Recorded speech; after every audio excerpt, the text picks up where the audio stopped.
নওগাঁয় পশুর হাটগুলোতে টোল আদায়ে ব্যাপক অনিয়ম হচ্ছে। সরকারি মূল্যের দ্বিগুণ হাসিল বা টোল আদায় করছেন ইজারাদাররা। বিক্রেতাদের কাছ থেকেও আদায় করা হচ্ছে হাসিল। অনিয়ম ঠেকাতে কার্যকর পদক্ষেপ নেই বলছেন ক্ষুব্ধ ক্রেতা বিক্রেতারা। ওয়ালটন ফ্রিজ কিনে অনেকের মতো আপনিও হয়ে যেতে পারেন মিলেনিয়াল। সেরা পণ্যের সেরা অফার। আমরা নিচ্ছি 800 টাকা, কিনালার 800।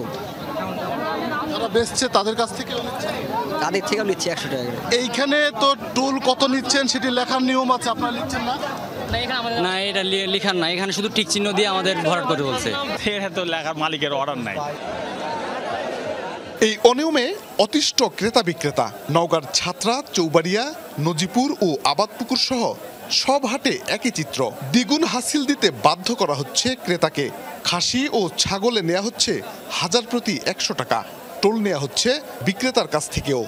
এটা দিল আর 800 টাকা নিল, আর গরু যাই বেশিছে তার থেকে 100, মোট 900 টাকা নিচ্ছে। বলার নাই, করার নাই, কে বলবে আর কে বলবে? প্রতিবাদ করার তো লোক নেই। টাকা বলে সব হচ্ছে, টাকা নাই, খাওয়া নাই।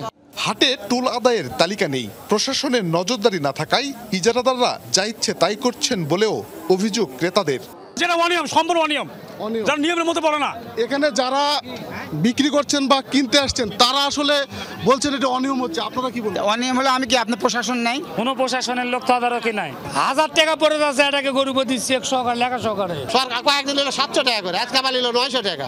অনিয়ম বন্ধে পদক্ষেপ নেওয়া হচ্ছে বলছেন জেলা প্রশাসক। নির্দেশনা অমান্য করলে ইজারা বাতিলের হুঁশিয়ারিও দেন তিনি। অনেক সময় অভিযোগ পাওয়া যায় যে ক্রেতা বিক্রেতা দুজনের কাছ থেকে নেওয়ার চেষ্টা করে, সেটাও যাতে না হয় সেজন্য আমরা কঠোরভাবে মনিটরিং করছি, এবং যদি সত্যিই কেউ এটা অমান্য করে তাহলে আমরা তার বিরুদ্ধে আইনানুগ ব্যবস্থা নেব এবং ইজারা বাতিল করবো আমরা। নওগাঁ জেলায় গবাদি পশুর স্থায়ী হাটের সংখ্যা 11টি। এরই মধ্যে জমে উঠেছে হাটগুলো।